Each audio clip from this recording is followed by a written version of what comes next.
Hello. देखिए, ये जो क्लास अभी चली, ये डेली 2 घंटे की क्लास होती है। इसके लिए आपको द प्लेटफॉर्म ऐप डाउनलोड करना होगा और उसी ऐप पे ये क्लास डेली चलती है। और ये क्लास जो है मात्र मिनिमम फी पे रखा गया है, जिसमें मात्र आपको 50 रुपीज, कितना, मात्र आपको 50 रुपीज जो है ओनली पे करना पड़ेगा। और जो ग्रुप डी है, जो ग्रुप डी का एग्जाम होने वाला है, इसके लिए स्पेशल है। ये कोर्स आपका 35 से 40 दिन तक चलेगी और इसमें जो भी इंपॉर्टेंट टॉपिक होंगे करंट से रिलेटेड, सारा एक्सप्लेन करके बताया जाएगा। और इसके साथ साथ स्टैटिक जीके भी कराई जाती है इससे। और इसको आप लगभग 3 बार, एक वीडियो को 3 बार आप देख सकते हैं। पीडीएफ भी आपको मिलेगी। तो अगर आपको क्लास अच्छा लगता है तो आप द प्लेटफॉर्म ऐप पे जाइए, प्ले स्टोर से डाउनलोड कीजिए और वहां पे इस क्लास को परचेज करके आप अपने तैयारी में धार दे सकते हैं। कल जो जो क्लास लिए सब सब याद है? रिवीजन कर लेते हैं 10 मिनट। ठीक। अच्छा, ये बताइए, आईएसए का जो स्थापना हुआ था, आईएसए का स्थापना, ये कौन से दो देश थे जो कि मिलके बनाया था? भारत और फ्रांस। कब? 2015 में। हेडक्वार्टर इसका कहाँ था? गुरुग्राम में। अच्छा, अगर क्वेश्चन आपसे पूछेगा कि आईएसए का 101वां सदस्य कौन है? अमेरिका। और नया सदस्य अगर पूछे तो हंगरी। हंगरी इसका नया सदस्य था।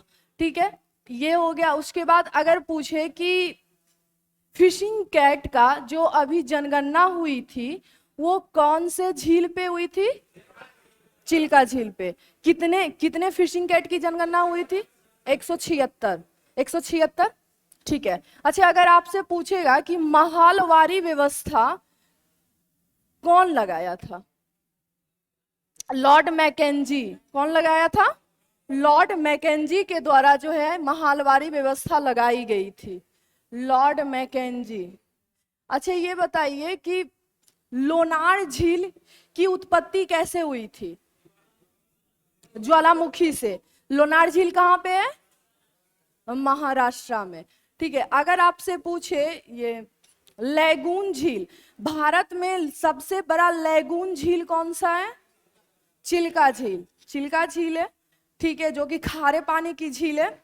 अगर आपसे पूछे कि विश्व में सबसे बड़ा झील कौन सा है? बैकाल झील। कहाँ पे पड़ता है?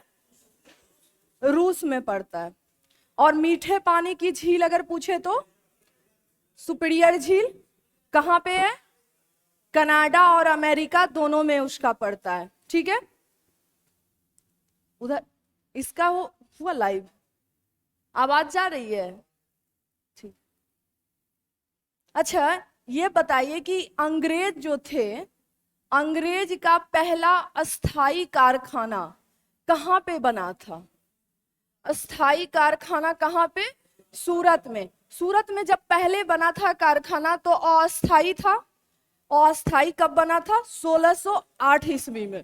इसको अस्थाई कब किया गया?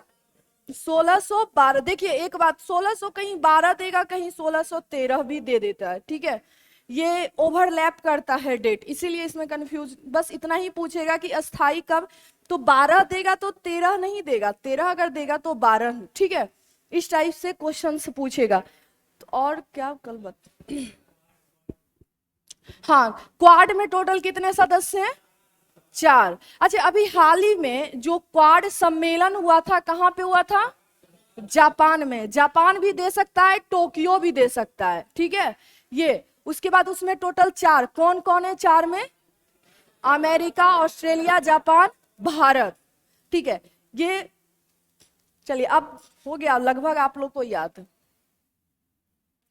देखिए, आज जो है रामसर साइट, पहले रामसर साइट अभी जस्ट अपडेट हुआ है कुछ दिन पहले, क्योंकि पहले रामसर साइट में कितने थे? 49 थे, अब 54 हो गया है। तो रामसर साइट से नया जो जुड़ा हुआ है उसको पूछ सकता है कि ये रामसर, जैसे कि यहाँ पे और भी बहुत खिजड़िया जो है रामसर साइट कहाँ पे है, ये सारा आपसे पूछेगा। और अगर स्टैटिक में इससे पूछे कि स्टैटिक में क्या क्या पूछने की संभावना है, तो रामसर जो है एक जगह का नाम है जो ईरान में है। ये बात ध्यान रखिएगा कि रामसर एक जगह का नाम है जो कि ईरान में है। और यह भी क्वेश्चन देखिए, वेटलैंड, इस आर्द्र भूमि को वेटलैंड बोला जाता है। तो एक क्वेश्चन से पूछा था कि वेटलैंड किससे रिलेटेड है, तो आर्द्र भूमि के संरक्षण को लेके।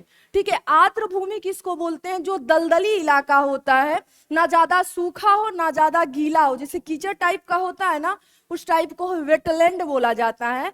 और ये भी ध्यान रखिएगा, वेटलैंड को इसलिए संरक्षण में लाया जाता है क्योंकि वहां पे बहुत सारे जीव जंतु आके प्रजनन करते हैं। ठीक है, वेटलैंड इसलिए भी बहुत ज्यादा इंपॉर्टेंट होती है। तो देखिए यहाँ पे विश्व आर्द्र भूमि दिवस अगर पूछे तो 2 फरवरी में। क्यों? क्योंकि 2 फरवरी 1971 ईस्वी में रामसर में, ईरान में है ये भी ध्यान रखिएगा कि अगर क्वेश्चन आपसे पूछे कि रामसर कहाँ पे है, तो ईरान में है। 2 फरवरी, जब बहुत सारे आर्द्र भूमि ऐसे थे जिसको संरक्षण को लेके एक बार बात की गई थी, उसी पे बहुत सारे देश एक मंच पे आए और उन्होंने एक मीटिंग बनाई। और मीटिंग में ऐसा बोला गया कि हम लोग एक मीटिंग करते हैं और उस मीटिंग में देखते हैं कि जितने भी विश्व के आर्द्र भूमि हो उसको संरक्षित कैसे किया जाए। क्योंकि अगर आर्द्र भूमि संरक्षित नहीं रहेगी तो जो भी वहां पे जीव जंतु रिप्रोडक्शन करते हैं उसको बहुत हानि होती है। और अगर इसका संरक्षण नहीं किया जाए तो आने वाले फ्यूचर में जो जीव जंतु यहाँ पर रिप्रोडक्शन करते हैं वो लुप्त प्राय जीव में घोषित हो जाएंगे। तो यहाँ पे देखिए 2 फरवरी 1971 को ईरान के रामसर में आर्द्र भूमि सम्मेलन अपनाने की तरीका को चिन्हित करता है।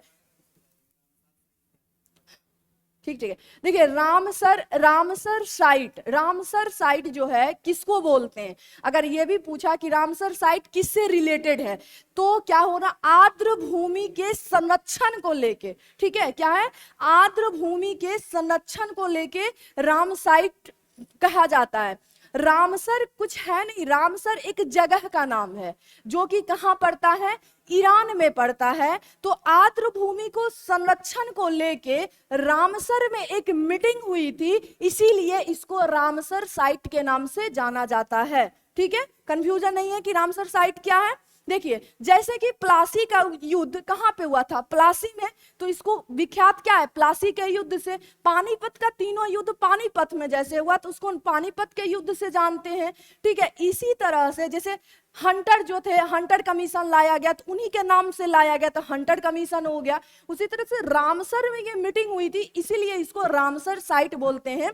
तो इससे क्वेश्चन आपको एक पूछेगा कि रामसर साइट किससे रिलेटेड, तो आर्द्र भूमि से रिलेटेड है। ठीक है, इतना ध्यान रखना है। और ये क्या है, तो ये 2 फरवरी 1971 में ईरान में एक मीटिंग हुई थी। आगे देखते हैं कि अब देखिए इसमें यह भी पूछेगा कि भारत इसका सदस्य कब बना है, तो 1982 ईस्वी में। ठीक है, जब मीटिंग हुई थी तो उस टाइम उस मीटिंग में भारत शामिल नहीं था, लेकिन बाद में 1982 ईस्वी में इसमें हस्ताक्षर भारत के द्वारा किया गया था। तो क्वेश्चन अगर आपसे पूछेगा कि भारत रामसर साइट में कब शामिल हुआ, तो 1982 ईस्वी में। ठीक है, ये भी देख लीजिएगा। वेटलैंड दिवस अगर पूछे तो 2 फरवरी को कब मनाया जाता है, 2 फरवरी को आर्द्र भूमि दिवस, अंतरराष्ट्रीय आर्द्र भूमि दिवस 2 फरवरी को मनाया जाता है। क्यों मनाया जाता है, क्योंकि 2 फरवरी के दिन ही रामसर में क्या हुआ था, मीटिंग हुई थी आर्द्र भूमि के संरक्षण को लेके। ठीक है, अब जैसे कि स्वास्थ्य दिवस, अंतरराष्ट्रीय स्वास्थ्य दिवस 7 अप्रैल को मनाया जाता है। क्योंकि WHO का स्थापना ही 7 अप्रैल 1948 को हुआ है। ठीक है, इसलिए दिवस को भी हम मतलब अंतरराष्ट्रीय स्वास्थ्य दिवस के रूप में भी हम 7 अप्रैल को मनाते हैं। इसीलिए 2 फरवरी को रामसर साइट के संरक्षण को लेकर काम किया गया था, इसीलिए 2 फरवरी को आर्द्र भूमि दिवस मनाते हैं। अब देखिए यहाँ पे है कि आर्द्र भूमि पर रामसर कन्वेंशन आर्द्र भूमि के संरक्षण और सतत उपयोग के लिए एक अंतरराष्ट्रीय संधि है। सबसे पहले ये समझिए कि अंतरराष्ट्रीय किसको बोलते हैं। मान लिया जाए अगर रामसर में बहुत सारे देश हैं जिसकी इसकी सदस्यता ली है, तो सारे देश के जो सरकार हैं वो अपने आंतरिक मामले में काम करते हैं, इसीलिए इसको अंतरराष्ट्रीय बोला जाता है। ठीक है, अंतरराष्ट्रीय का मतलब यही हुआ जैसे कि मतलब 10 देश है, वो 10 देश के जो राष्ट्रपति हैं या प्रधानमंत्री हैं अपने अपने सारे आंतरिक मामले को एक मीटिंग में रखते हैं, मतलब एक मंच पे लेके आते हैं, इसीलिए इसको अंतरराष्ट्रीय बोला जाता है। ठीक है, सभी अपने अपने देश आंतरिक राष्ट्रीय काम को, अपने देश के राष्ट्रीय काम को एक जगह पे लाते हैं, इसलिए अंतरराष्ट्रीय इसको बोलते हैं। देखिए यहाँ पे देखिए हो गया। अब देखिए अगर क्वेश्चन इस टाइप से पूछे कि रामसर साइट की मीटिंग तो 2 फरवरी 1971 में हो गया, बट इसको लागू कब से मीटिंग होती है, उसको इंप्लीमेंट करने के लिए भी तो टाइम चाहिए। तो अगर इंप्लीमेंट को लेके अगर क्वेश्चंस पूछे कि इसको लागू कब किया गया था, तो देख लीजिए 1975 ईस्वी में। तो आपको ये सारे डेट याद रखना पड़ेगा।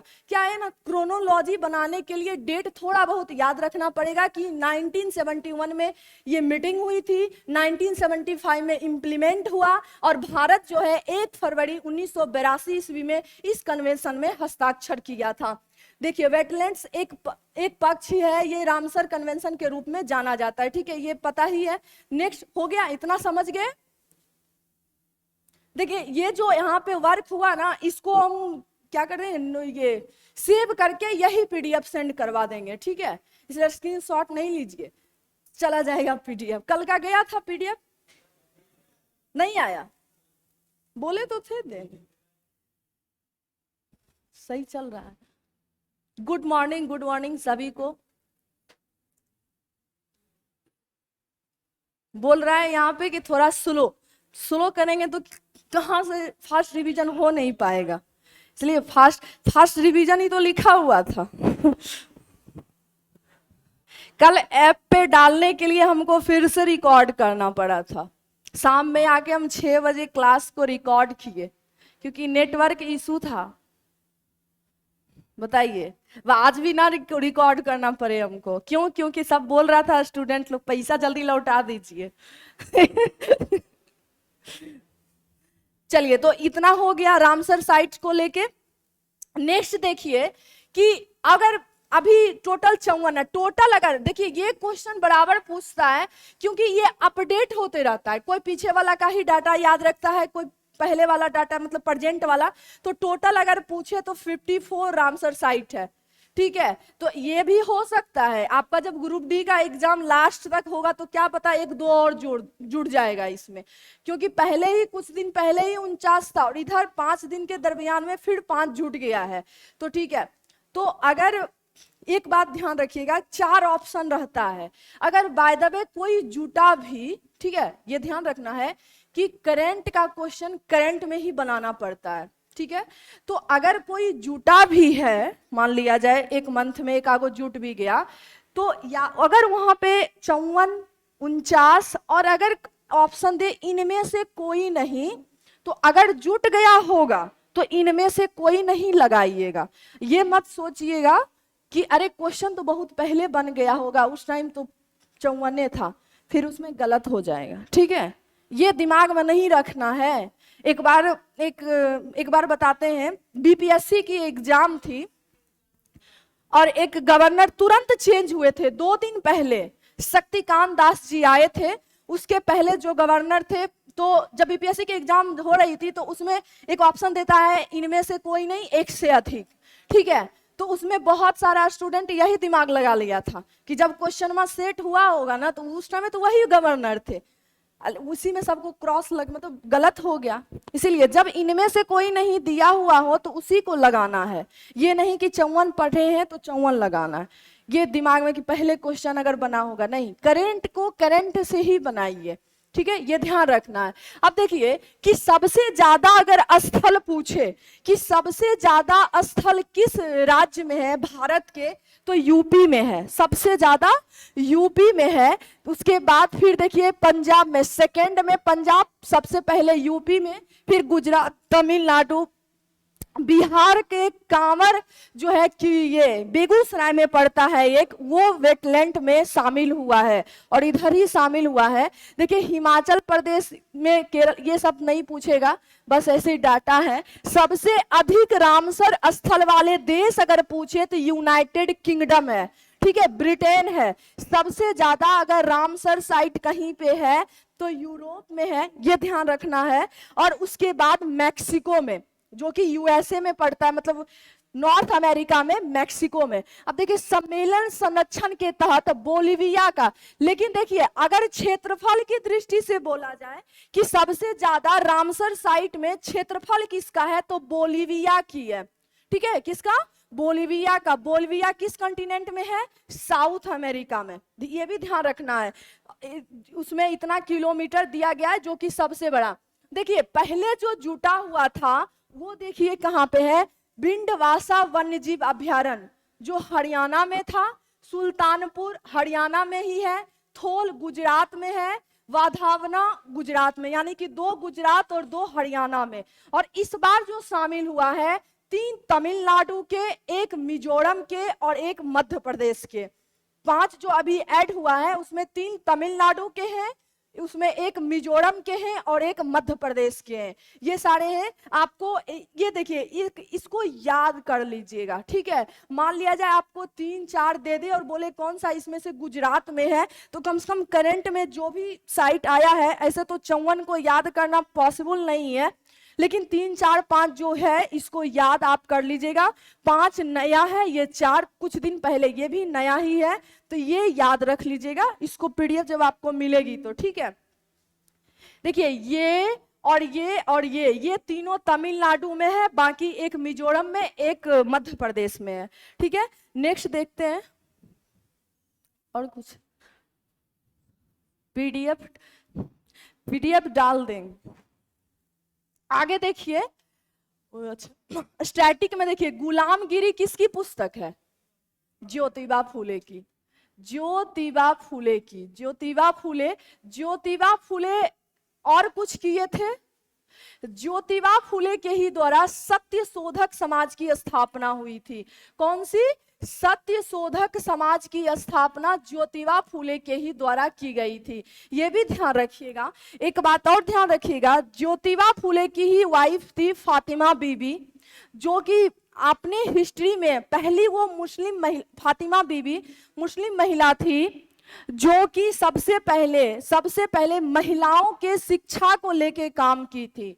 महिलाओं के शिक्षा को लेके फातिमा बीबी थी, जो कि ज्योतिबा फूले की वाइफ थी, और ये एक माली कास्ट के थे। जब ज्योतिबा फूले की बीबी फातिमा बीबी जब जाती थी बच्चों को शिक्षा देने के लिए, जो ब्राह्मण लोग थे यानी कि फॉरवर्ड क्लास के जो लोग थे, वो उनपे कचरा डाल देते थे। क्यों, क्योंकि ये लोग मतलब बैकवर्ड है, ये कैसे शिक्षा दे सकती है। लेकिन फिर भी बहुत सारी परेशानियों का सामना करते हुए फातिमा बीबी ने बच्चों को शिक्षा दिया था और महिलाओं के शिक्षा को लेके बहुत बड़ा काम की थी। तो ये भी ध्यान रखिएगा, इन्हीं की वाइफ थी और इनके द्वारा सत्य शोधक समाज की स्थापना की गई थी। अब देखिए और भी, अगर इसमें संवाद कौमुदी पूछे, ये किनकी है, संवाद कौमुदी किसकी है, ये देखिए राजा राम मोहन राय की। किसकी, राजा राम मोहन राय की संवाद कौमुदी है, ये भी ध्यान रखिएगा। राजा की उपाधि उनको कब मिली थी, जब वो अकबर द्वितीय को पेंशन बढ़ाने को लेके ब्रिटेन गए थे, उसी टाइम उनको राजा की उपाधि अकबर द्वितीय के द्वारा दी गई थी। किसके द्वारा, ये अकबर सेकंड के द्वारा इनको दी गई थी। ये मुगल बादशाह थे जिनकी पेंशन बढ़ाने को लेके बात किए थे राजा राम मोहन राय ब्रिटेन में। अब देखिए इन्हीं के द्वारा un British rule of India, ये भी अगर पूछे कि ये किसकी रचना है, ये किसकी पत्रिका थी, ये भी राजा राम मोहन राय की ही थी। इन्हीं के द्वारा भारत के नागरिकों को यह बताया गया था कि ब्रिटेन जो है हम लोगों का शोषण कर रहा है, ठीक है। तो उन्हीं की पुस्तक un British rule of India, यानी कि अन ब्रिटिश मीन क्या होता है, ब्रिटिश में जो ब्रिटेन लोग की शासन है ना, ब्रिटेन में उसकी अच्छी शासन है, बट भारत में जो ब्रिटेन के द्वारा शासन किया जाता है वो अन ब्रिटिश है, यानी कि ब्रिटिश के शासन के जस्ट उल्टा है। इसीलिए इस पत्रिका का नाम था un British rule of India. अगर आपसे पूछे, और भी ये शिशिर कुमार घोष की एक पुस्तक थी, कौन पुस्तक थी, याद नहीं यार, बोलिए, कोई पुस्तक का नाम शिशिर कुमार घोष की नहीं याद है? अमृत बाजार पत्रिका, ऐसे कुछ नाम था। वो उन्हीं के द्वारा लिखा गया था और उनमें स्वतंत्रता को लेके बहुत बड़ी मतलब कटाक्ष किया गया था ब्रिटिश के खिलाफ। तो ये भी ध्यान रखिए, बहुत सारे पुस्तक के राइटर हैं, सारे एक बार करवा देंगे, उसमें आपको कोई ना कोई पुस्तक के नाम हो सकता है, अगर पूछेगा तो पूछ सकता है। अगर सत्यार्थ प्रकाश पूछे तो क्या है, सत्यार्थ प्रकाश किसकी है? दयानंद सरस्वती की, दयानंद सरस्वती जी की, दयानंद सरस्वती की सत्यार्थ प्रकाश है। तो ये दयानंद सरस्वती के ही द्वारा सबसे पहले स्वराज शब्द का प्रयोग किया गया था। स्वराज शब्द का प्रयोग दयानंद सरस्वती के द्वारा किया गया था। और इन्होंने किस समाज की स्थापना किए थे?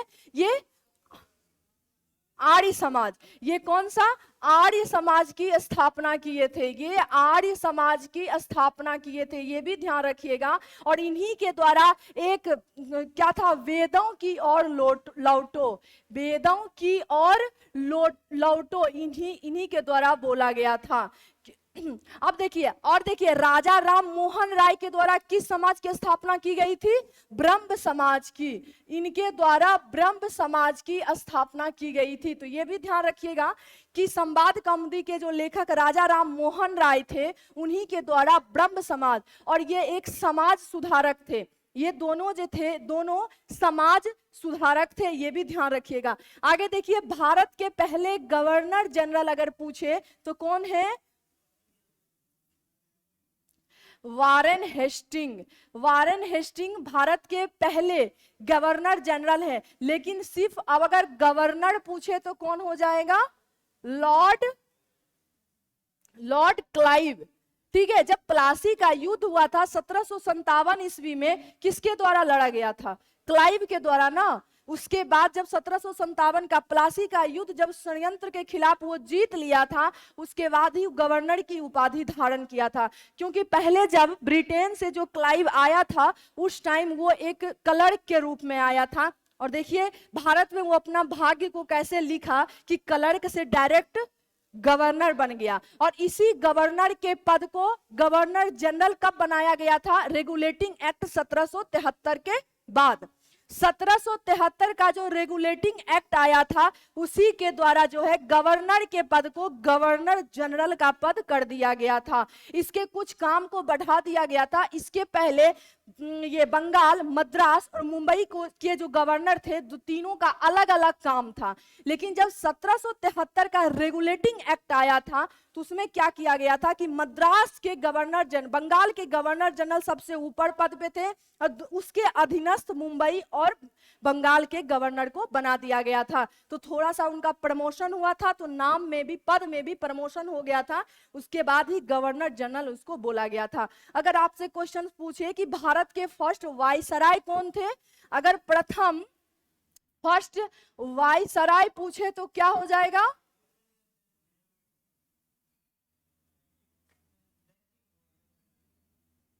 Lord William Bentinck.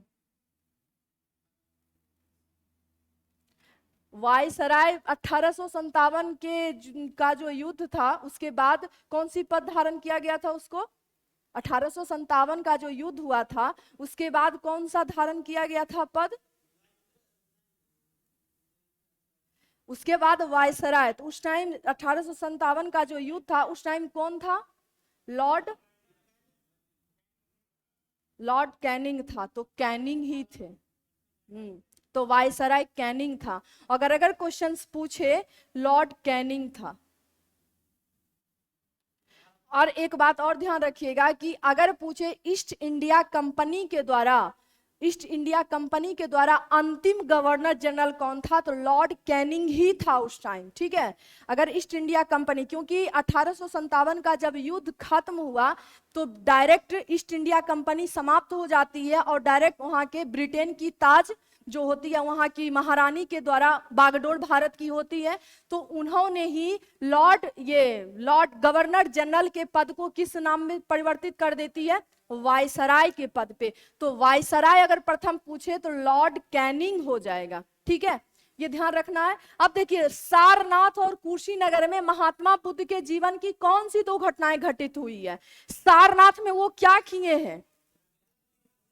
सबसे पहले धर्म, हाँ, उपदेश दिए हैं। सबसे पहले उपदेश सारनाथ में दिए हैं, सबसे पहले सारनाथ में। और अगर सबसे ज्यादा उपदेश पूछे तो सबसे ज्यादा श्रावस्ती में, ये भी ध्यान रखना है। कुशीनगर में उनका क्या हुआ है? कुशीनगर में उनकी मृत्यु हुई है। और जन्म पूछे तो लुम्बिनी में। लुम्बिनी कहां पे? नेपाल में। चलिए, तो ये हो गया। अगर उनसे आपसे पूछेगा कि फर्स्ट बौद्ध संगीति कहां हुआ है? फर्स्ट राजगीर में, जिसको राजगृह भी बोलते हैं। सेकंड पूछे तो second Vaishali, second Vaishali. Third पूछे तो पाटलिपुत्र, पाटलिपुत्रा। और अगर सबसे लास्ट फोर्थ कश्मीर रहेगा या कुंडल वन रहेगा? तो कुंडल वन भी कश्मीर में ही है। अब तीनों में शासक अगर पूछे कि फर्स्ट बौद्ध संगीति राजगृह में जो हुई है उसके समय कौन सा? अजात शत्रु, अजात शत्रु। सेकेंड में कौन था? कालाशोक। थर्ड में कौन था? अशोक। और लास्ट में कौन थे? कनिष्क। लास्ट में कौन थे? कनिष्क। तो इस टाइप से अगर क्वेश्चन से पूछे कि सेकेंड बौद्ध संगीति जो वैशाली में हुई थी उस टाइम शासक कौन था? कालाशोक। हाँ, तो इसको ऐसे करके क्वेश्चंस आपको बौद्ध यानी कि बुद्ध धर्म से रिलेटेड पूछेगा, ठीक है। और सबसे ज्यादा श्रावस्ती में और सबसे पहले सारनाथ में, ये भी ध्यान रखिएगा। अगर आपसे क्वेश्चन पूछे कि पाटलिपुत्र की स्थापना कब मतलब किसके द्वारा हुई है? उदयन के द्वारा। किसके द्वारा? उदयन के द्वारा। ये भी ध्यान रखना है, ठीक है। हो गया, नेक्स्ट चले। आपको तो सब याद ही है, बस रिवीजन करना है।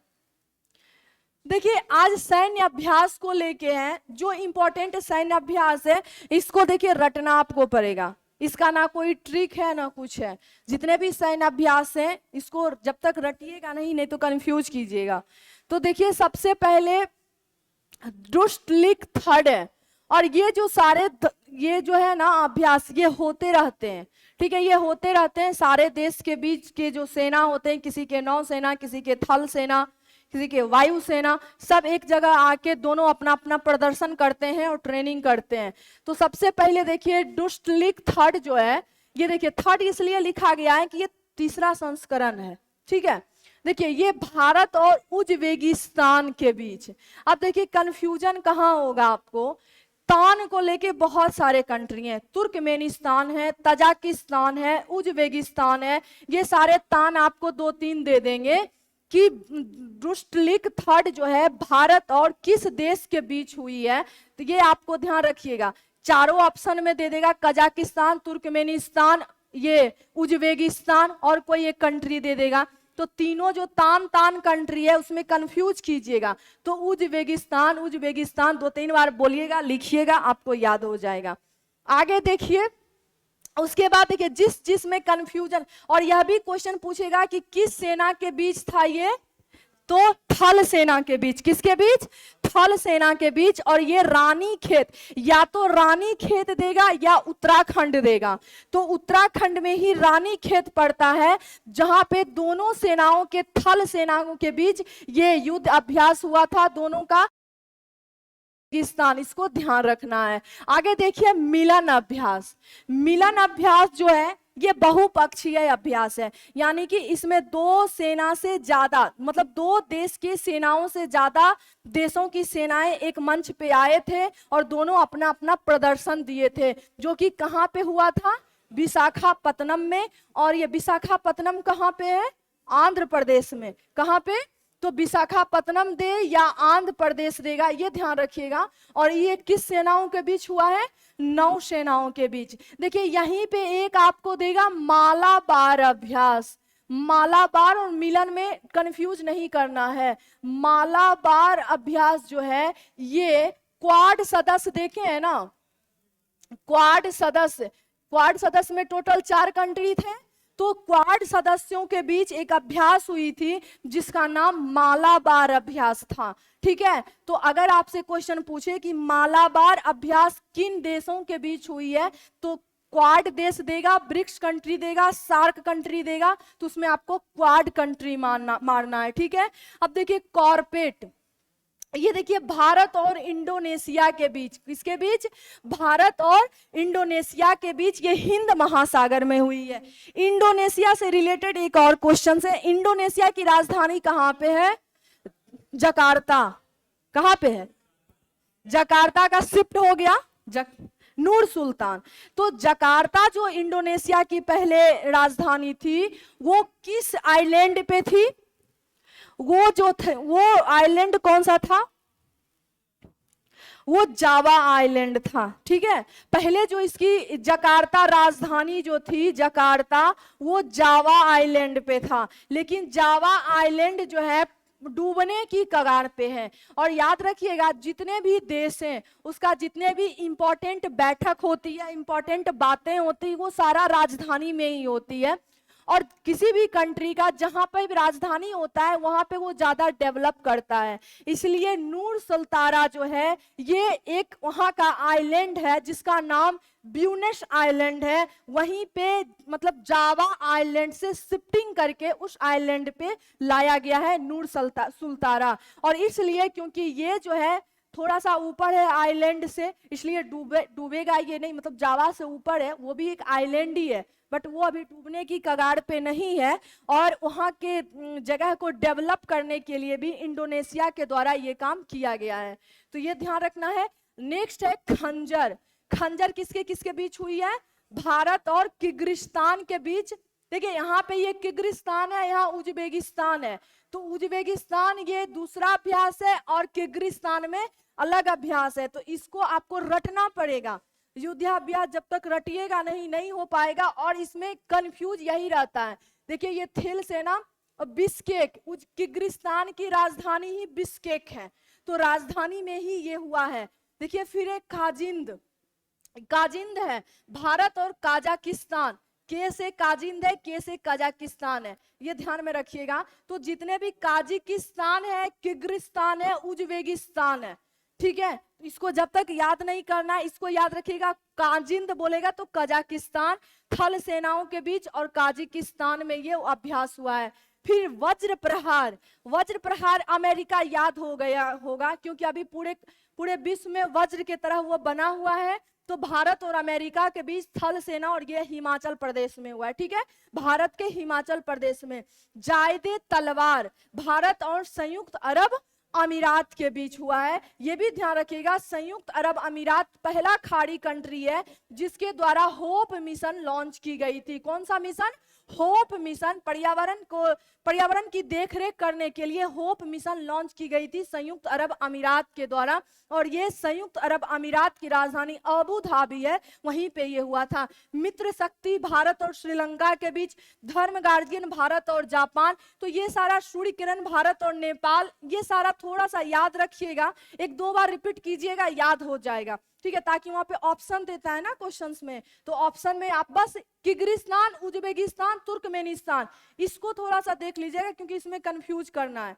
ठीक है, नेक्स्ट देखते हैं। नेक्स्ट देखिए कोंकण शक्ति है भारत और ब्रिटेन के बीच, और मालाबार भारत, जापान और ऑस्ट्रेलिया, यही है ना क्वाड में सदस्य मालाबार। अब देखिए ये थल सेनाओं का था और कहाँ पे हुआ था, बंगाल की खाड़ी में। दोस्ती युद्ध अभ्यास, ये देखिए भारत, मालदीव और श्रीलंका, यानी कि ये सारे जो इसके पड़ोसी कंट्री हैं, इसके बीच जलीय सीमा से जो पड़ोसी कंट्री हैं भारत के, उसके बीच जो है दोस्ती युद्धाभ्यास हुआ था। तो ये सारे इंपॉर्टेंट युद्धाभ्यास है। एक बार आप थोड़ा सा इसको देख के कुछ कुछ चीजें के को बार बार आपको पढ़ना पड़ेगा, तब भी जाके याद होगा। ठीक है, अब देखिए क्वेश्चन वन लाइनर में है कि CO2 यानी कि कार्बन डाइऑक्साइड को सूखने वाला दुनिया का सबसे बड़ा प्लांट कहाँ पे? आइसलैंड में CO2 को सोखेगा प्लांट, मतलब जो CO2 वहां पे जो भी उत्सर्जन होता है उसको सोख लेगा, और ये कहाँ पे है? आइसलैंड में। अब आइसलैंड यूरोप में है, वहां पे कितना कार्बन उत्सर्जन होगा? अब देखिए वहां पे क्योंकि लोग भी बहुत कम रहते हैं, अब भारत जैसे कंट्री में ना सोखना चाहिए, पॉपुलेशन दिन ब दिन बढ़ते जा रहा है। ठीक है, आगे देखिए, अगस्त 2021 में किस देश ने कोरल या मूंगा को नुकसान पहुंचने वाला सनस्क्रीन पर प्रतिबंध लगाया है? थाईलैंड। वहां पे जो झील वगैरह हैं, वाटर पार्क वगैरह हैं, वहां पे कोई भी मैन या वुमेन सनस्क्रीन क्रीम जो होती है, जो कि हमें सन से बचाता है, वो क्रीम को लगा के आप वहां पे नहीं जा सकते, वहां पे तैराकी नहीं कर सकते हैं, क्योंकि उससे हानि पहुंचती है। देखिए, राष्ट्रीय स्वच्छ वायु कार्यक्रम की प्रगति को ट्रैक करने के लिए भारत पर्यावरण मंत्री कौन पोर्टल का? प्राण पोर्टल। पर्यावरण मंत्री कौन है? भूपेंद्र यादव। भूपेंद्र यादव ने किस पोर्टल को लॉन्च किया है? तो प्राण पोर्टल। देखिएगा, राष्ट्रीय स्वच्छ वायु कार्यक्रम मतलब पर्यावरण से रिलेटेड है। अगर आपसे देखिए ऐसे भी क्वेश्चंस पूछता है कि प्राण पोर्टल किससे रिलेटेड है, तो याद रखना है पर्यावरण से रिलेटेड। किससे? पर्यावरण से रिलेटेड। और इनकी लॉन्चिंग कौन किए हैं? भूपेंद्र यादव जी। देखिए, राष्ट्रीय पर्यावरण संबंधी मानक प्रयोगशाला की आधारशिला प्रधानमंत्री नरेंद्र मोदी ने कहाँ रखी है? नई दिल्ली में। राष्ट्रीय डॉल्फिन पटना में है। गंगा नदी डॉल्फिन के लिए भारत की प्रथम वेधशाला भागलपुर में है। ये भारत का पहला कार्यक्रम। अब देखिए, भारत का पहला कार्यात्मक स्मॉग टावर दिल्ली में। स्मॉग टावर जो दिल्ली में बनाया गया है, इसमें ऐसा माना जा रहा है कि 38 से 40 फैन है, पंखा लगा हुआ है, जो कि वहां 1 किलोमीटर के दरमियान में जो CO2 यानी कि प्रदूषण जो फैलता है उसको क्या करती है? वो एब्जॉर्ब करती है। और वहां के जो CM केजरीवाल जो अभी हैं भी, उनका कहना है कि जहां पे स्मॉग टावर लगाया गया है वहां पे जो है प्रदूषण बहुत कम मात्रा में अभी देखने को मिल रही है। गौरव, क्या नाम है? गौरव सुमन जी, PDF आपको क्लास के बाद ही मिलेगी ना, अभी तुरंत में कैसे मिल जाएंगी? ठीक है, चलिए मिल जाएगी आपको, PDF मिल जाएगी। नेक्स्ट देखिए, ये हो गया, सबको मिल जाएगा PDF। ठीक है, आप लोग एक बार इसको पढ़ लीजिएगा, सरसरी निगाहें से देख लीजिएगा आप, क्योंकि टाइम बहुत कम है, 9 बजे क्लास भी खत्म करनी है। क्या बोले? हाँ धौलावीरा, लोथल और कालीबंगा। सबसे पहले देखिए, छोटा छोटा क्वेश्चंस में भी कंफ्यूजन करता है, जो भी है। हम भी एग्जाम देने जाते हैं, जितना आपको पढ़ाए हैं ना, कल भी आज भी, क्या पता हम भी एग्जाम देने जाएंगे और उसी में हमसे गलती हो जाता है। याद रखिएगा, करंट का हम क्लास लेते थे जब, तो उस टाइम BPSC की एग्जाम थी, जो हम क्वेश्चंस लिए थे वही हमसे गलती हो गया था, क्योंकि ओवर कॉन्फिडेंस था, हम तो पढ़ाते हैं, हमसे थोड़ा ना गलती होगा। रिवीजन नहीं किए थे, जिसके चलते हम कंफ्यूज कर गए थे, इसलिए कंफ्यूजन नहीं कीजिए। देखिए, धौलावीरा, लोथल और कालीबंगा राखी गढ़ी, अगर ये किसी भी साइट्स का नाम अगर आए तो सबसे पहले लिखना है कि ये हड़प्पा साइट से। कौन सी? हड़प्पन साइट से। हड़प्पन साइट इसलिए इसको बोला जाता है कि सिंधु घाटी सभ्यता का पहला साइट जो है, सबसे पहले हड़प्पा की खोज हुई थी, इसीलिए इसका नाम हड़प्पन साइट कहा गया है। दूसरा क्वेश्चन अगर आपसे पूछेगा कि भारत और पाकिस्तान और अफगानिस्तान तीन ही ऐसे देश है जहां पे हड़प्पन साइट खोजा गया है। भारत, पाकिस्तान और अफगानिस्तान। सबसे कम अगर पूछे तो अफगानिस्तान में, सबसे ज्यादा पूछे तो पाकिस्तान में। ठीक है, पाकिस्तान में सबसे ज्यादा खोजा गया था और सबसे कम अफगानिस्तान में 1 या 2 साइट देखने को मिलता है हड़प्पन साइट का। देखिए, धौलावीरा कहां पे है?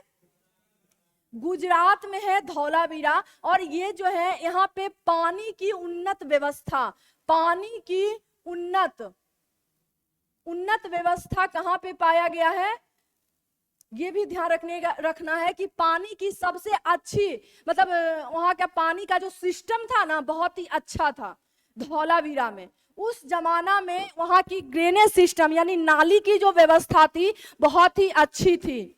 और देखिए हिस्ट्री हम लोग इसलिए पढ़ते हैं कि हमें कुछ ना कुछ अपने पास्ट से सीखने को मिलता है। और आज भी एक बार ये द हिंदू में एडिटोरियल आया था एक, कि अभी जो दिल्ली की व्यवस्था है, यानी कि दिल्ली में अभी पानी बरसा हुई है, पूरा रोड पे पानी आ गया है। तो जब रोड पे पानी आ गया तो उसमें बोला गया है कि यहाँ का जो ड्रेनेज सिस्टम है यानी कि नाली का जो देख रेख है बहुत पुराना है। और इसको लेके अगर आपको सीखना है तो धौलावीरा से सीखिए कि वहां पे किस तरह से पानी के लिए नालियां बनाई गई थी। हर घर से छोटे छोटे नाली जो है एक बड़े नाली में जाके मिलती थी, और उसमें उसको ढकने के लिए भी बनाया जाता था क्योंकि उसके स्मेल नहीं आए, और हर वीक उसको साफ करवाया जाता था। ठीक है, ये भी बोला। अब देखिए लोथल, लोथल कहाँ पे है, गुजरात में। ये गुजरात में है। और सबसे पहले ऐसा माना जाता है कि लोथल में सबसे पहले जो है ये सती प्रथा का जो है देखने को मिला है वहां पे।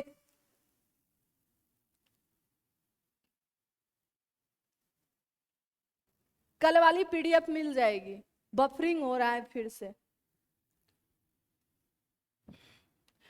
चलो ठीक है, देखते हैं। तो अब देखिए लोथल जो है गुजरात में है, और सती प्रथा का साक्ष्य सबसे पहले लोथल में पाया गया था। और लोथल में ही सबसे बड़ा, लोथल जो है हड़प्पन साइट का सबसे बड़ा पोर्ट था।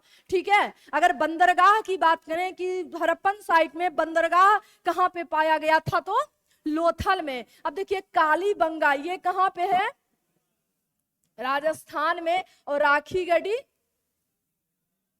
हरियाणा में ना, राखीगढ़ी हरियाणा में है। और अगर पूछे कि भारत में हड़प्पन साइट का सबसे बड़ा साइट कौन सा है, तो राखीगढ़ी है। ठीक है, ये आपको सबसे बड़ा, ये सबसे बड़ा जो है, सबसे बड़ा हड़प्पन साइट है। तो ये भी ध्यान रखिएगा कि राखीगढ़ी सबसे बड़ा हड़प्पन साइट है जो कि हरियाणा में है। मुद्रा राक्षस किसकी है, विशाखा दत्त की, विशाखा दत्त की। कादम्बरी बाणभट्ट। अभिज्ञान शकुंतलम, अब अभिज्ञान शकुंतलम कालिदास की। कालिदास के इनके अभिज्ञान शकुंतलम को इंग्लिश में ट्रांसलेट कौन किया है, कल ही बताए थे, विलियम जोन्स। और भागवत गीता का विलियम विल्किंस। भागवत गीता का अगर पूछे कि भगवत गीता का ट्रांसलेट कौन किया था, विलियम विल्किंस। ये सब याद रखिए, नहीं तो पूछेगा तो फिर। ये ध्यान में रखना है कि अभिज्ञान शकुंतलम ये कालिदास की है, जिनका ट्रांसलेट विलियम जोन्स के द्वारा किया गया था। और भगवत गीता विलियम विल्किंस के द्वारा। सत्यमेव जयते का उल्लेख कहाँ किया गया है, मुंडकोपनिषद में। कहाँ पे, मुंडकोपनिषद में। मुंडकोपनिषद में ये एक उपनिषद है, ये एक उपनिषद है। अब देखिए अगर आपसे पूछे गायत्री मंत्र, गायत्री मंत्र कहां से लिया गया है, ऋग्वेद से। ऋग्वेद से लिया गया है, जो सबसे पुराना वेद है ऋग्वेद। ठीक है, और ऋग्वेद का 8वां मंडल किसको समर्पित है, सोम को समर्पित है। सोम जो है पेड़ पौधे के देवता को बोला जाता था। सोम रस एक एनर्जेटिक ड्रिंक थी। ठीक है, जब कोई उस टाइम जो आर्य लोग थे जब युद्ध करने जाते थे तो उसको एनर्जी चाहिए, तो एनर्जी के लिए सोम रस का यापन करते थे, इसीलिए उसको सोम देवता बोला जाता था। और मतलब ये बोला गया है। देखिए एक बात ध्यान में रखिएगा कि सिंधु घाटी सभ्यता जो थी वो मात्र सत्तात्मक थी। ठीक है। और ऋग्वेद की जो जो वैदिक सभ्यता थी वो पितृसत्तात्मक थी, ठीक है। तो ये ध्यान रखिएगा। और इसमें जो है ऋग्वेद में सबसे पवित्र देवता, यानी कि सबसे पवित्र देवता कौन थे? इंद्र थे सबसे। और पवन का देवता, एक क्वेश्चन से पूछा था कि ऋग्वेद में ये तो आंधी तूफान का देवता कौन थे? मारुत। मारुत, ये भी ध्यान रखना है कि ये सबको पता होता है कि वर्षा के देवता इंद्र थे, लेकिन अगर आंधी तूफान की देवता पूछे तो मारुत थे। कौन से? मारुत देवता थे। ये भी ध्यान रखिएगा। गायत्री मंत्र के रचयिता ये विश्वामित्र जी थे और ये ऋग्वेद से लिया गया है। एक बात ध्यान रखिएगा कि ऋग्वेद वेद जो भी है, वेद कितने हैं? 4। कौन कौन से? ऋग्वेद, यजुर्वेद, सामवेद, अथर्ववेद। अगर आपको पूछे कि किस वेद से म्यूजिक लिया, मतलब म्यूजिक लिया गया है, म्यूजिक, तो सामवेद से। अगर क्वेश्चन से पूछे कि सबसे पुराना वेद ऋग्वेद और सबसे नया वेद कौन सा है? अथर्ववेद।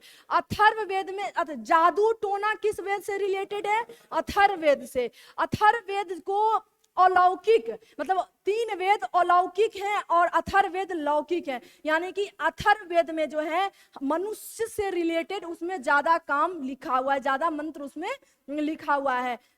ये भी ऋग्वेद में ऋचाएं की संख्या कितनी है? 10,462। उसमें मंडल कितने हैं? मंडल 10 है। और सूक्त कितने हैं? 1028। 1028। ध्यान रखिएगा, सूक्त को ही प्रार्थना बोला जाता है, ठीक है। अगर आपसे क्वेश्चन पूछे कि ऋग्वेद में प्रार्थनाएं कितने हैं तो 1028। सूक्त को ही दूसरी भाषा में प्रार्थनाएं बोला जाता है। हाँ, कुछ पूछ देगा तो, कुछ पूछ देगा तो।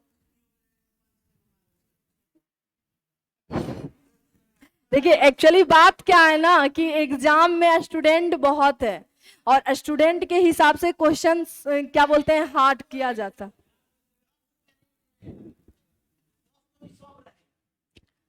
हाँ,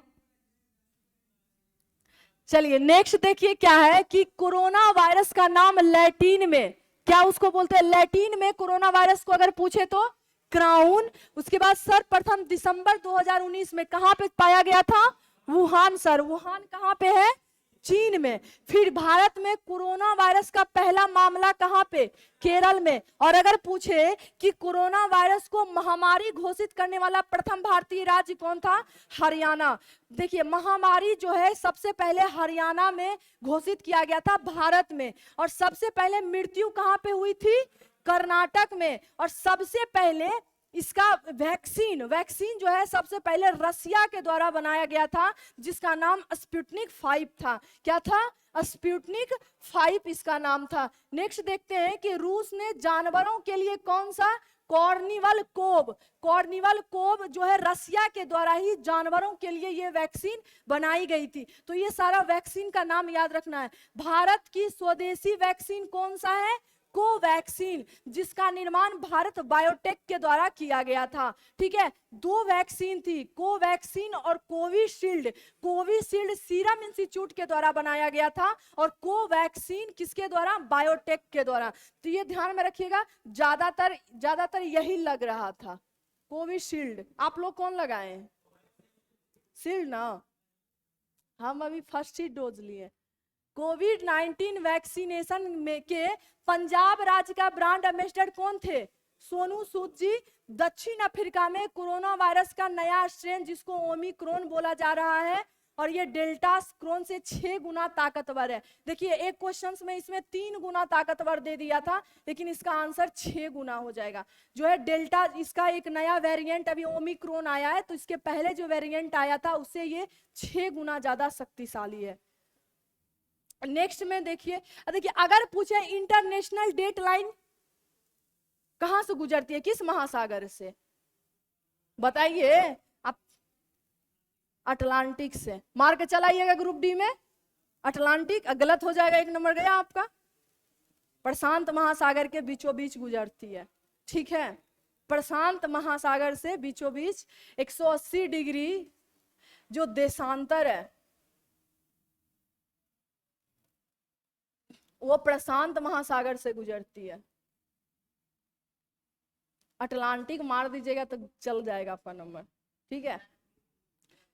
जो है प्रशांत महासागर के बीचों बीच ये गुजरती है। अब पूरे देश के, पूरे विश्व के 8 देशों से ये क्रॉस करती है। 8 देशों से ये देख रहे हैं, यहाँ से ये 100 जिग जैक इसलिए किया गया ऐसे क्योंकि यहाँ पे कुछ देश हैं, इस देश का भी टाइम ठीक ठाक चले, ऑस्ट्रेलिया के हिसाब से चले, इसलिए इस रेखा को टेढ़ा मेढ़ा थोड़ा सा किया गया मैनेज करने के लिए। यहाँ पे ये ईस्ट है, डायरेक्शन में ये वेस्ट है। ईस्ट के जितने भी देश हैं ग्रीनविच टाइम से 5.5 घंटा क्या चलता है, आगे चलता है, और अगर वेस्ट साइड के बोले तो 5.5 घंटा पीछे चलता है। 8 देश में अगर बात करें तो सबसे पहले कौन सा, यूनाइटेड किंगडम जो है, ब्रिटेन हो जाएगा, फिर फ्रांस है, स्पेन है, माल्टा है, बुर्किन फासो है, ये सारा देश है जो कि इंटरनेशनल डेट लाइन से गुजरती है। ज्यादा नहीं पूछेगा, बस इतना पूछेगा किस महासागर से गुजरती है, ठीक है। तो प्रशांत महासागर से गुजरती, प्रशांत महासागर के बीचों बीच से गुजरती है। प्रशांत महासागर सबसे गहरे पॉइंट को क्या बोलते हैं, मैरियाना। हाँ, अगर पूछेगा कि भारत की स्टैंडर्ड लाइन जो है, टाइम जो भारतीय मानक समय रेखा 82.5 डिग्री देशांतर मतलब ईस्ट में है ये, ठीक है। यानी कि जो ग्रीनविच टाइम है उसके ईस्ट में है, क्योंकि भारत तो ईस्ट में ही है ना, इसलिए भारत का टाइम ग्रीनविच टाइम से 5.5 घंटा क्या चलता है, आगे चलता है। अब देखिए अगर पूछे कि ये मानक समय रेखा जो है मिर्जापुर से, यूपी के मिर्जापुर से क्रॉस करती है नैनी के पास से। अब देखिए अगर पूछेगा कि भारत के कौन से ऐसे राज्य हैं जो कि मानक समय रेखा से क्रॉस करती है, तो कौन कौन सा हो जाएगा, यूपी। सबसे पहले देखिए यूपी है, उसके बाद क्या है, एमपी, यूपी के बाद एमपी, एमपी के बाद छत्तीसगढ़, उसके बाद देखिए क्या है, ओडिशा और आंध्र प्रदेश, ओडिशा और आंध्र प्रदेश। अगर एक क्वेश्चन पूछे कि कौन सी ऐसी राज्य है भारत का जहां पे भारतीय मानक समय रेखा और कर्क रेखा दोनों एक बिंदु पे कटती है, ये देखिए कौन सा हो जाएगा, छत्तीसगढ़। यहाँ पे मानक समय रेखा और कर्क रेखा एक दूसरे को क्या करती है, कट करती है, तो ये भी ध्यान रखना है। अगर पूछे कर्क रेखा कितने राज्यों से होकर जाती है, 8। कौन कौन, गुजरात, राजस्थान को थोड़ा सा छूती है, मध्य प्रदेश, छत्तीसगढ़, झारखंड, वेस्ट बंगाल, त्रिपुरा और मिजोरम, ठीक है। ये भी ध्यान रखिएगा कि ये जो छत्तीसगढ़ में ही कटान बिंदु है, ये ध्यान रखना है। और अगर क्वेश्चन पूछे कि झारखंड की जो राजधानी रांची है वो कर्क रेखा से ही क्रॉस करती है, ठीक है, ये भी क्वेश्चन आपसे पूछेगा। तो कर्क रेखा 8 राज्यों से होकर गुजरती है। नेक्स्ट देखिए क्या है कि हाल ही में 2021-22 में जारी रिपोर्ट के अनुसार भारत का शीर्ष व्यापारिक भागीदारी देश कौन है, अमेरिका है। पहले कौन था, अगर आपको पुराने डाटा में पूछे कि 2020 और 21 में पूछे तो चीन। अभी फर्स्ट में अमेरिका है, सेकंड में चीन है, ठीक है, सेकंड में चीन है, थर्ड नंबर में यूएई है, ये भी ध्यान रखिएगा कि फर्स्ट में अमेरिका है, सेकंड में चीन है। और अगर पुराना डाटा में पूछे तो पहले चीन और फिर अमेरिका। नेक्स्ट देखिए कि WHO द्वारा विश्व तंबाकू निषेध दिवस किसको पुरस्कार दिया गया है, झारखंड को। WHO का स्थापना अगर पूछे बताइए,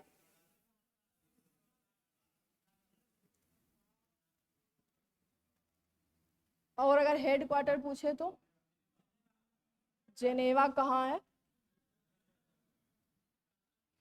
और अगर कहीं हेडक्वार्टर है जेनेवा में, ILO, हाँ WTO भी है।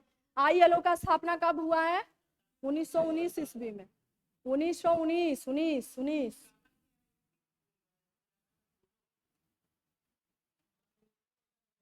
देखिए यहाँ पे झारखंड है,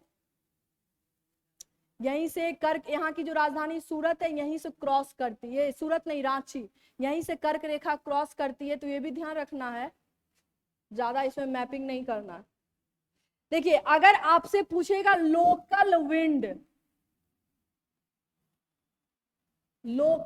अगर पूछे, लोकल विंड में अगर आपको एक कोई नाम दे दे, लोकल विंड पता है किसको बोलते हैं, लोकल विंड स्थानीय हवा को बोलते हैं। लोकल विंड जो है किसको बोलते हैं? स्थानीय पवन, स्थानीय पवन या स्थानीय हवा को। तो दो टाइप के होते हैं, एक गर्म हवा है, एक गर्म हवा है और एक ठंडी हवा है। ठंडी हवा है तो आज गर्म हवा के बारे में बता देते हैं, कल ठंडी हवा बताएंगे, और आज गर्म हवा को याद कर लीजिएगा, ठीक है? ठीक है, सबसे पहले देखिए अमेरिका है यहाँ पे, ठीक है? अमेरिका, एक हवा का नाम है चीनूक, गर्म हवा है, याद रखिएगा, गर्म हवा बता रहे हैं, चीनूक है। उसके बाद है सांता आना, सांता आना, ठीक है? उसके बाद है ब्लैक रोलर, ब्लैक रोलर, ये सारा अमेरिका में ही है। स्थानीय पवन का नाम है चीनूक। चीनूक को स्नो ईटर भी बोला जाता है, स्नो ईटर। स्नो ईटर इसलिए बोला जाता है कि यहाँ के बर्फ को ये पिघला देता है, इतनी ये गर्म हवाएं हैं कि यहाँ के बर्फ को ये पिघला देता है। ये चीनूक, सांता आना, ब्लैक रोलर, ये अमेरिका की हवाएं, ठीक है? ये ध्यान में रखना है। अब देखिए यहाँ पे अर्जेंटीना, अर्जेंटीना और पेरू के बीच एक हवा बहती है जिसका नाम है जोंडा विंड, जोंडा विंड, ठीक है? जैसे यहाँ की हवा को लू बोलते हैं ना, जो स्थानीय पवन चलती है जिसे लू मार देती है, उसी तरह से यहाँ सब भी लोकल हवाएं चलती है और उसका ये वहां पे स्थानीय नाम है, ठीक है? जोंडा, यानी कि पेरू और अर्जेंटीना के बीच। उसके बाद देखिए मोरक्को कहाँ पे पड़ता है? अफ्रीका में। मोरक्को अफ्रीका में पड़ता है और यहाँ के स्थानीय पवन का नाम है सिरक्को, सिरक्को, सिरक्को विंड है, सिरक्को विंड है, ठीक है? इसको ब्लड रेन विंड भी बोला जाता है, इसलिए क्योंकि ये सहारा मरुस्थल से जो वहां की जो लाल, मतलब लाल जो वहां पे सैंड होती है ना, उसको हवा में लेके ये उड़ती है, इटली के तरफ जाती है, इसीलिए इसको ब्लड रेन विंड भी बोला जाता है, ठीक है? इतना ध्यान रखिएगा। उसके बाद देखिए यहाँ पे नाइजीरिया है, ये नाइजीरिया है, यहाँ पे एक हवा चलती है जिसको हरमटन बोलते हैं, हरमटन विंड बोलते हैं, इसको डॉक्टर विंड भी बोला जाता है, ठीक है? वहां पे जो ज्यादा गर्मी, उमस टाइप की जो गर्मी होती है, उसको हरमटन विंड क्या करती है? शिफ्ट कर देती है, जिसके चलते वहां के लोगों को आराम लगता है, इसलिए इसको डॉक्टर विंड भी बोलते हैं, हरमटन विंड को, ठीक है? और भी विंड है खमसिन और लिबियन विंड है। खमसिन जो है इजिप्ट में पाया जाता है, ये भी याद रखिएगा, खमसिन, खमसिन विंड है, खमसिन विंड है, और ये जो है इजिप्ट में पाया जाता है, और इजिप्ट कहाँ पे है? अफ्रीका में है, ठीक है? ये ध्यान रखना है। और अगर पूछे यहाँ पे ये कौन सा है? ये चाइना है। चाइना में एक विंड चलती है जिसको कारा बुरान बोलते हैं। क्या बोलते हैं? कारा बुरान बोलते हैं, कारा बुरान है, ये भी एक विंड है। और देखिए यहाँ पे एक फोन है जो कि यूरोप में चलती है, फोन विंड, फोन विंड है। ऑस्ट्रेलिया में ब्रिक फील्डर है, ब्रिक फील्डर है, ब्रिक फील्डर सबको याद रहेगा, और नॉर्वेस्टर्न न्यूजीलैंड में है, नॉर्वेस्टर्न न्यूजीलैंड में। तो ये सारा विंड आपको याद रखना है, जैसे कि गोबी मरुस्थल पूछा था चाइना में, उसी तरह से लोकल विंड पूछना होगा तो आपको गर्म में इस ये पूछना है, बताना है, ठीक है? और भी विंड है यहाँ पे, वर्ग विंड है, साउथ अफ्रीका में वर्ग विंड है, जिसको केप ऑफ वर्ग विंड भी बोलते हैं, क्योंकि ये जो रास्ता है केप ऑफ गुड होते हुए भारत जो आया था, तो इसको केप ऑफ वुड भी बोला जाता है, तो वर्ग विंड है। फिर उसके बाद सऊदी अरब में भी है, ईरान में भी समूम, समूम ईरान में है, और सऊदी अरब में सालम है, ये भी विंड का ही नाम है, ठीक है? ये भी ध्यान रखना है। तो ये सारे विंड ऐसे नहीं याद होगा, इसको याद करने में हमको 10 दिन लगा था, इसका मैपिंग करने में, इसका मैपिंग करने में हमको विंड, लोकल विंड में गर्म और ठंडा दोनों को याद करने में मैपिंग के जरिए हमको 10 दिन लग गया था। इसलिए आप सोचिएगा इजी वे में याद हो जाए, तो नहीं होगा, एक दो याद रख लीजिए। अगर चिनूक ज्यादा पूछता है तो चिनूक अमेरिका का है। फिर हरमटन ज्यादा पूछेगा, जो चर्चित है, तो हरमटन यहाँ पे नाइजीरिया में है, ठीक है? यहाँ पे ये सारे लोकल विंड है। भारत में लू चलता है, ठीक है। और हाँ, जापान में एक यहाँ पे देखिए जापान है, योमा विंड इसको बोलते हैं। कौन सी विंड बोलते हैं? योमा विंड बोलते हैं, तो ये भी ध्यान रखना है।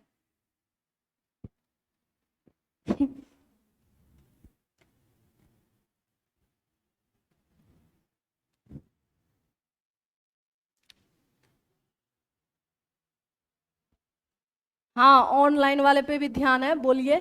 केशव किशोर जी, सिंगापुर आंसर होगा मैम। किस चीज का सिंगापुर आंसर होगा? और नीचे कीजिए। देखिए 2020, 21, 22 में सबसे ज्यादा व्यापार जो है अमेरिका का ही था। ठीक है, अमेरिका का था। तो ये एक बार आप लोग ध्यान रखिएगा, अमेरिका। मुंडकोपनिषद जी, आप लोग सही जा रहे हैं। क्वालिटी कम बोलता है करने, नेट ज्यादा उठ रहा है वो लोग का क्या? अपने फोन से क्वालिटी को कम कीजिए। यहां से क्वालिटी कम कैसे होगा? फोन से क्वालिटी कम कीजिए। चलिए ठीक है, ठीक है। तो याद रखिएगा ये सब, ठीक है। और जितना इजी समझ रहे हैं उतना इजी नहीं है, ठीक है। अभी बहुत सारे ऐसे भी हम देखें कि भारत में भी बहुत सारे हाँ बोलिए।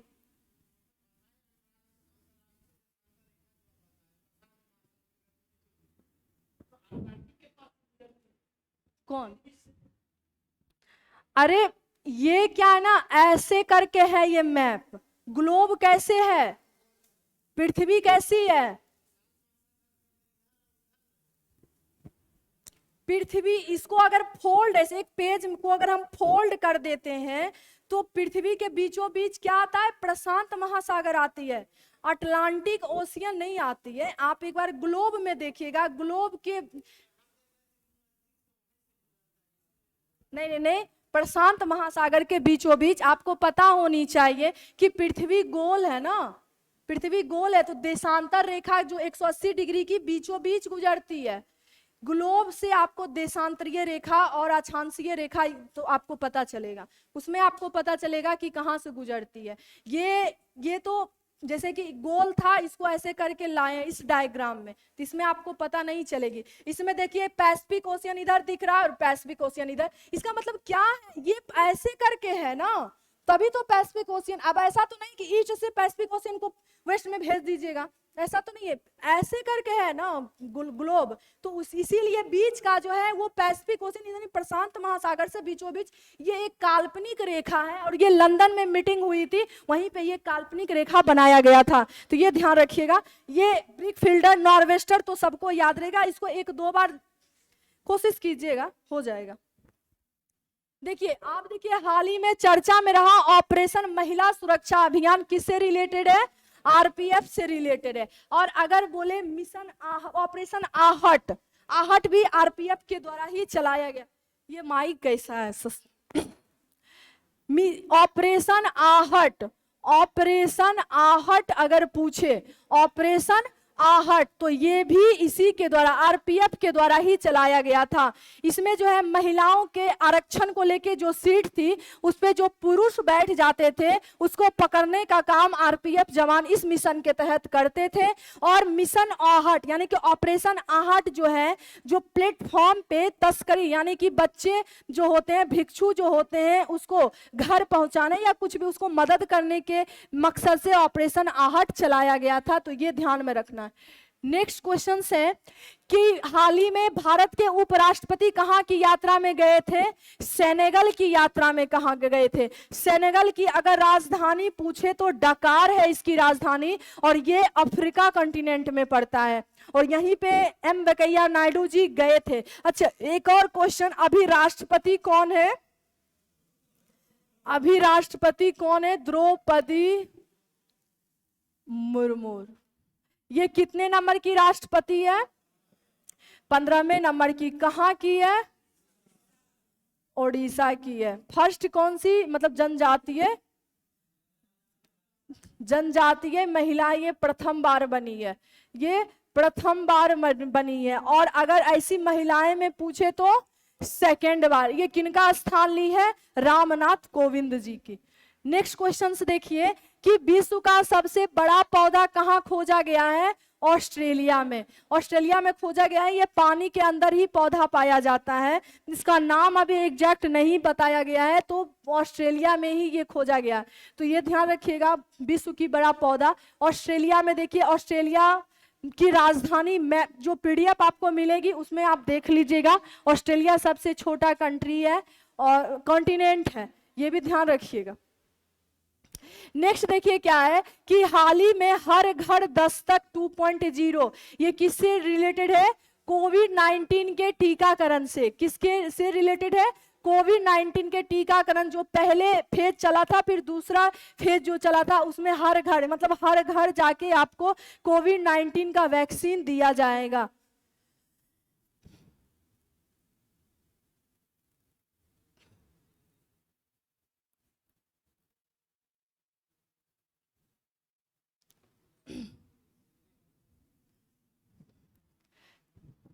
ठीक है, अगर आप सिंगापुर बोल रहे हैं तो फिर से एक बार सर्च कीजिएगा, कल के क्लास में हम डिस्कस करेंगे। जहां तक हमको पता है पहले अमेरिका ही है, फिर चाइना है।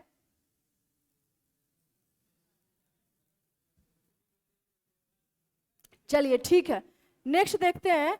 नेक्स्ट देखिए क्या है, पुरुष हॉकी एशिया कप 2022 में किस देश ने स्वर्ण पदक जीता?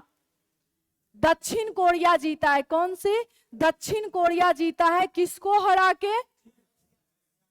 मलेशिया को ये हराया है। और भारत ने इसमें कौन सा पदक जीता है? कांस्य पदक। कांस्य पदक जीता। किसको हरा के? किसको हराया? जापान को। देखिए भारत ने एशिया हॉकी कप में भारत ने जापान को हरा के कांस्य पदक जीता, और इसकी चैंपियन दक्षिण कोरिया किसको हराया है? मलेशिया को हराया है। तो ये ध्यान में रखना है। बिहार का पहला नैनो यूरिया प्लांट कहां बनेगा? बरौनी में। ये ध्यान रखना है, कहां पे ये बनाया गया है? बरौनी में। बिहार का पहला नैनो यूरिया प्लांट बरौनी में। इसके पहले, सबसे पहले अगर पूछे कि नैनो यूरिया प्लांट कहां पे बनाया गया है? गुजरात। गुजरात के कलोल जिले में। गुजरात के कलोल जिले में अब जो है बरौनी में बनने की बात हुई है। इफ्को कंपनी जो है, इफ्को कंपनी के द्वारा ये बनाया गया है। इफ्को कंपनी की स्थापना 1967 में, और इसका हेड क्वार्टर न्यू दिल्ली में है। न्यू दिल्ली में है। तो क्वेश्चंस अगर आपसे पूछेगा कि ये बरौनी में जो नैनो यूरिया प्लांट बनाया गया था किस कंपनी के द्वारा, तो इफ्को कंपनी है, और ये इसकी स्थापना 1967 में, और इसका हेड क्वार्टर कहाँ पे है? न्यू दिल्ली में। और सबसे पहले पूछे तो गुजरात के कलोल जिला में। ये ऐसा प्लांट है कि जैसे यूरिया खेत में डालते हैं तो वो सॉलिड अवस्था में रहती है, सॉलिड अवस्था में। और यूरिया क्यों डाला जाता है? क्योंकि उसमें नाइट्रोजन की मात्रा सबसे ज्यादा रहती है।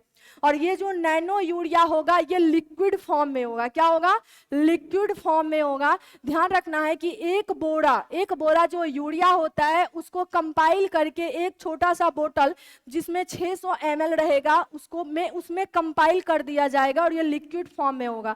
तो जो आप यूरिया खेत में डालते हैं उसके बाद उसके जगह पे आप पानी में उसी लिक्विड को मिला के आप उसमें क्या कर सकते हैं? छिड़काव कर सकते हैं। इसी को लेके यूरिया प्लांट बनाया गया है, नैनो यूरिया प्लांट। नैनो मतलब छोटा, बड़ा चीज को छोटा करना, इसी को नैनो बोला गया है। नेक्स्ट देखिए, फिशिंग कैट का सर्वे कहाँ पे किया गया है? उड़ीसा में। चलिए इस पे डिस्कस कर ही दिए हैं। नेक्स्ट क्वेश्चन देखिए, नेक्स्ट इसी का मैप है। नेक्स्ट देखिए कि अगर आपसे पूछे कि भारत सरकार द्वारा कब तक 26 मिलियन हेक्टेयर बंजर भूमि को रिस्टोर करने की बात कही गई है, तो 2030 तक। 2030 तक भारत सरकार का 2047 तक क्या है लक्ष्य?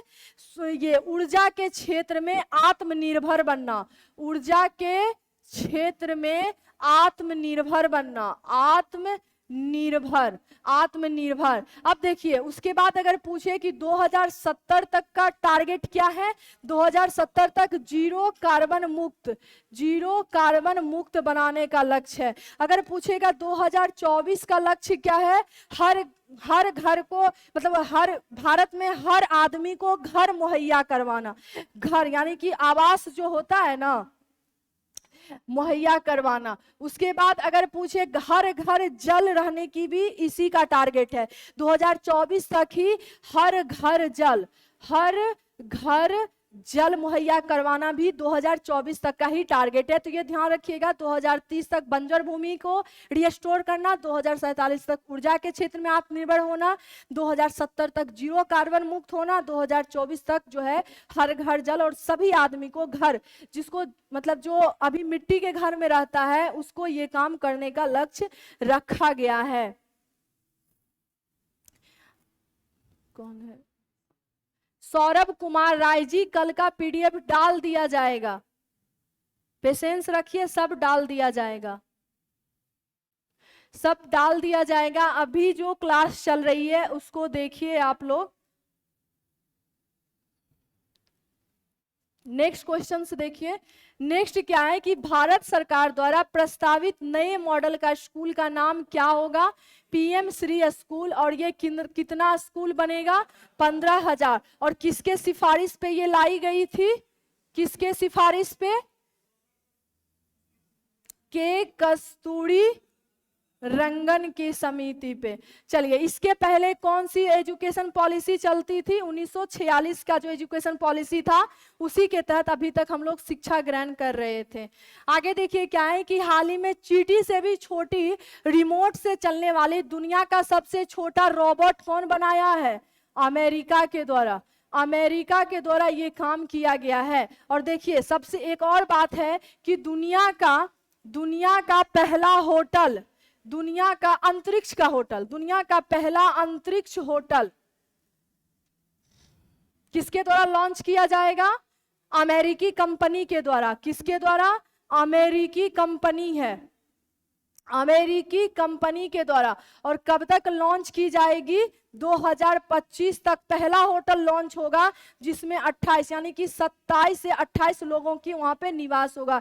स्पेस होटल स्पेस पे होगा। और दूसरा लॉन्च होगा 2027 तक, जिसमें 400 लोगों की रहने की पूरा व्यवस्था रहेगी। और ये जो होटल होगा व्हील आकार की, चक्का की आकार की होगी। और जितने भी एक 5 स्टार होटल या फिर ताज होटल में जो भी आपको मिलता है वहां पे रहने का, गेस्ट हाउस, जो वहां पे म्यूजिक सिस्टम है, वो सारा सिस्टम इस होटल में रहेगा।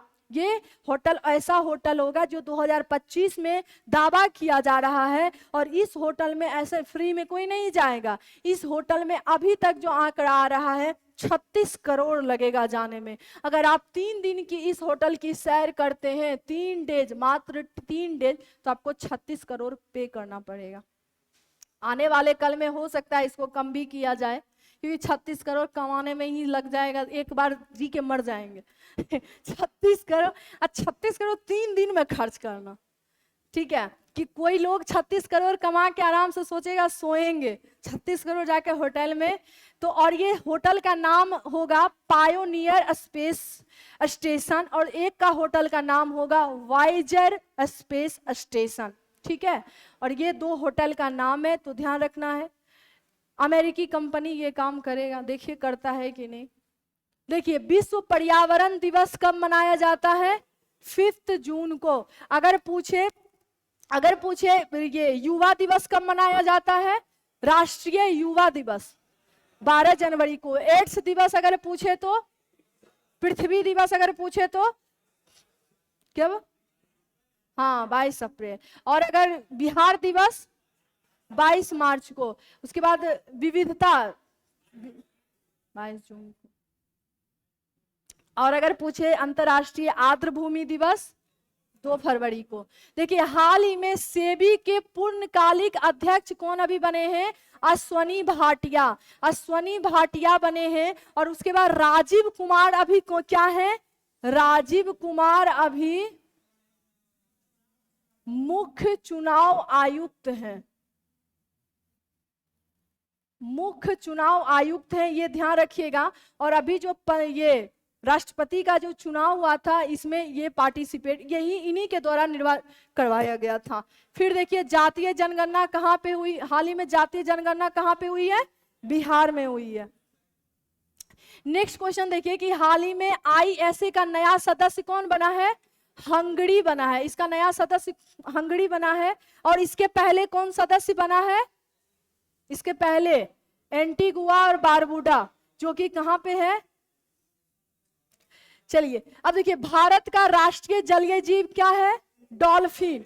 ये राष्ट्रीय विरासत ये हाथी है। प्रथम बौद्ध संगीति कहाँ हुआ है, राजगिरी में।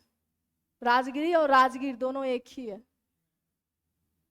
और जैन धर्म के वास्तविक संस्थापक कौन है, महावीर स्वामी। और सिर्फ जैन धर्म के संस्थापक पूछे, सिर्फ संस्थापक पूछे कि संस्थापक इसके कौन है, तो ऋषभ देव जी। कौन है, ऋषभ देव। और अगर वास्तविक संस्थापक पूछे तो महावीर स्वामी, महावीर स्वामी है। और एक बात याद ध्यान में रखना है कि जैन संगीतियां भी हुई थी, ठीक है। कहां कहां हुआ था, प्रथम जैन संगीति कहां हुआ था, प्रथम जैन संगीति पाटलिपुत्र में, पाटलिपुत्र में। और सेकेंड कहां पे हुआ है, वल्लभी में। वल्लभी कहां पे है, गुजरात में। तो ये भी ध्यान रखिएगा कि प्रथम पाटलिपुत्र में। और अगर पूछे 23वां तीर्थंकर कौन है, जैन धर्म के 23वें तीर्थंकर पार्श्वनाथ थे। और ये भी तो ऋषभ देव पहले थे, 23वें ये थे, कौन थे, पार्श्वनाथ थे। और 24वें और सबसे लास्ट तीर्थंकर कौन थे, महावीर स्वामी जी थे। नेक्स्ट देखिए क्या है कि यहाँ पे वेल्स घास के मैदान कहाँ पे पाया जाता है, कहाँ पे। अब देखिए अगर आपसे पूछेगा पंपास, पंपास अगर पूछे तो अर्जेंटीना हो जाएगा। और अगर कटिंगा पूछे तो कटिंगा, अगर कंपोस कटिंगा, कंपोस अगर पूछे तो कंपोस, ये दोनों पूछे तो ये हो जाएगा ब्राजील में, ये दोनों ब्राजील में है। और अगर पूछे लानोस, लानोस पूछे तो वेनेजुएला। अगर डाउन्स पूछे तो ऑस्ट्रेलिया। तो ये सारे घास के मैदान हैं, ये सबको ध्यान में रखिएगा। पंपास, ये ज्यादातर पंपास पूछेगा या फिर यही वेल्स पूछता है। आगे देखिए स्वराज पार्टी की स्थापना 1923 में किन कौन कौन किए थे, चित्तरंजन और मोतीलाल नेहरू। अगर पूछेगा कि मोतीलाल नेहरू किस पार्टी से थे, तो उदारवादी पार्टी से ये भी थे और ये भी उदारवाद पार्टी से थे। जब विखंडन हो गया था, दोनों को हो गया था, तो उसके बाद जाके ये काम चला था। चलिए नेक्स्ट हम लोग कल क्लास करेंगे, ठीक है। और जो भी है याद कीजिएगा। और जो भी विंड बताए हैं, कट एंड ड्रॉ एक आता है, उस पर रिवीजन कीजिए, ठीक है। उस पर रिवीजन जब तक नहीं कीजिएगा नहीं होगा। कट पीडीएफ मिलता ही नहीं है, याद कैसे, याद यहीं पे करना है।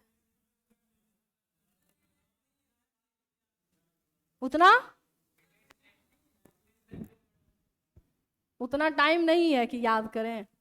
टाइम मत दीजिएगा तभी नहीं याद होगा।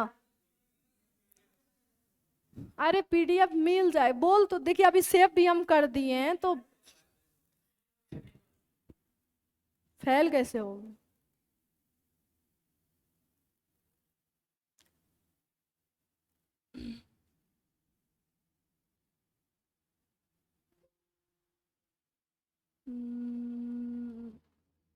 इसी नाम से सेव कर देता इसको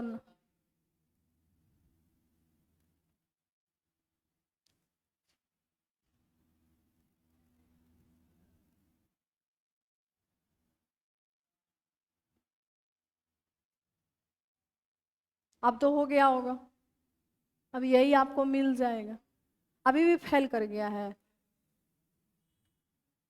अरे हो गया होगा, हो गया होगा, दूसरे जगह गया होगा।